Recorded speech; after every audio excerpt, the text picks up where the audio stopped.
We are going to talk about the interview. The interview is really important because not only does the owner need to get to know who you are more, but you need to understand what their routine is with their animal. So it's your time to really get in there and interview them on how things work so that everything can go as smoothly as possible. So I have a few questions that I keep personally when I do my interviews with the owner. This can happen either through messaging each other, talking on the phone, or being one-on-one. So I usually will do it either through messaging or I try to do face-to-face. I will talk to the owner on the phone as much as I can, where they can hear my voice, they can understand my personality, and really figure out if I'm the right fit for them. Of course, I'm going to try to make that happen the best I can.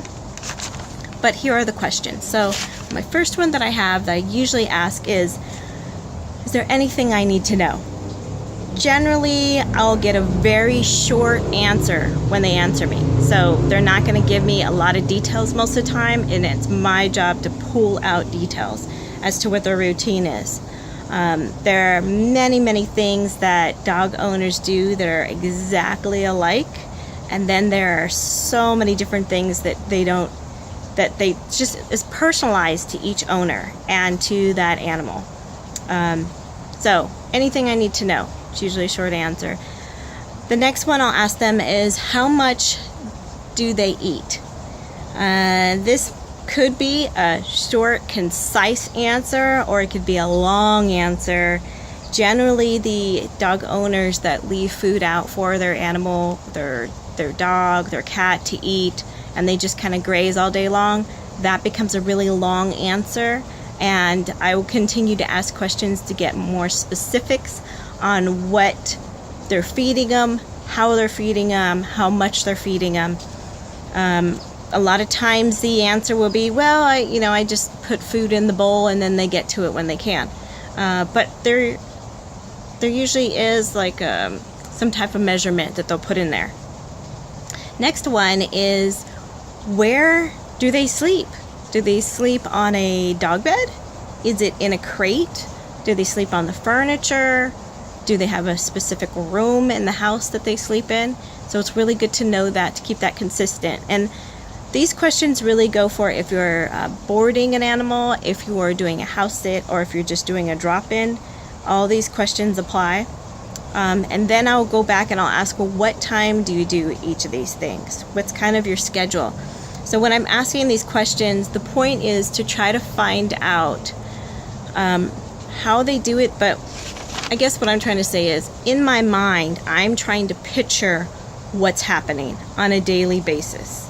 So the owner has a very specific routine that they'll do even if they don't realize it, right?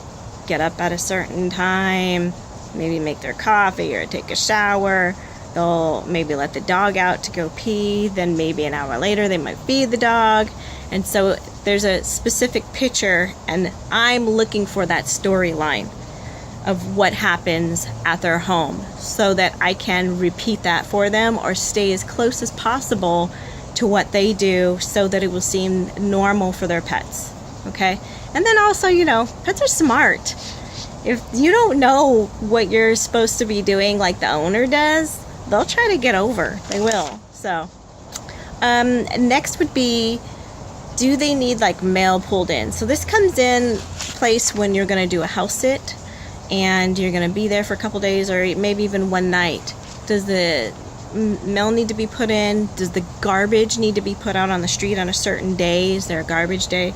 So these things are up to you if you want to charge extra for them, but it's something you do need to know because a lot of times these are services that need to be done, but they don't think about it.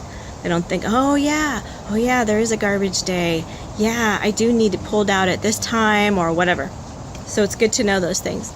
Another question that I will ask is cleaning supplies. Where's that located at? There's accidents and messes all the time with animals, right?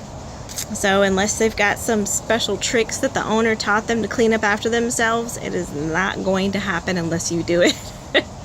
So find out where those are at and what their preferences are. I'll also ask if they have a washer machine and dryer. That's always good to know, and if there's a certain way to use their washer machine and dryer. So all those things you want to know. When you're going into a new home, things are just set up differently than how you have it at your home. So some things could be alike, but a lot of things are very detailed to the owner, and so there could be mistakes or accidents and things like that. So you just want to be able to clean up after yourself. You know, hopefully you're not going to like break anything, but and I have been in a situation where I found something broke and I was like, oh no, the point of doing the job is to make money, you know.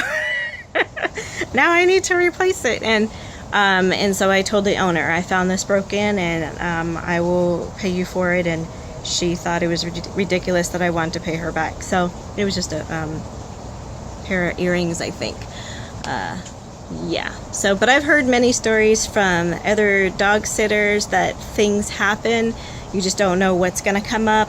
So you, like I said, details, details, details. And all those questions are going to get them to talk more and remember the things they forgot to tell you. It's really nice when somebody does kind of write a book that you can come to their house, and they have all these details written out, and it's interesting. And initially I think I was like, oh no, I don't know if I'm gonna be able to do all these things just like they do. But really it gives you a lot of insight into the character of the animal that you're going to be taking care of, how they do things and what they try to get over on and what things they don't, and what things are just easy to handle. So again, more details, the better you're going to be at your job. And that was it for the interview.